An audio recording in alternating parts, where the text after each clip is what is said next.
Hey guys, welcome back to Electrical Car Repair Live. Thank you guys for watching and subscribing to the channel. Today will be super helpful video to any of you having a Mustang, Ford Mustang guys, that generation 6G here. And if you're trying to find where the extended power control module is located, stay with us, we'll explain that in this video today.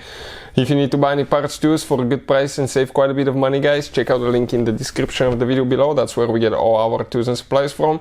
Another thing, every single car we get here at the garage, we try to make at least 200 to 300 free repair videos. Why? Simply because our mission in the shop is to save you as much money as we can. All we need guys in return, please subscribe to the channel, like the video, that way we can keep making these absolutely free videos for you. Now, let's go ahead and explain how to do that, where it's located. In order to get to the power, to the extended power control module on that generation Ford Mustang, you need to remove the upper armrest cover right here. We have the video on the channel that explains how to do that step by step for any of you that need to do it. Upper center console cover removal on Ford Mustang. Once you do that guys, right here, right behind your shifter is where actually you have that extended power control module. That's where it's located. At that point, all we have to do to remove it, you have 2 nuts and 1 wire. Pretty simple guys, right? Not very complicated at all.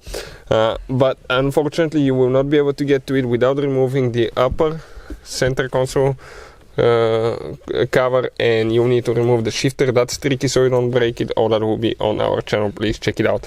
If you need to know anything else about Ford Mustang, anything guys, let us know. We just got it, and as you know, we make more than 200 to 300 free repair videos on every car, so that way we'll get an idea, and when we get a chance, we'll try to make the video.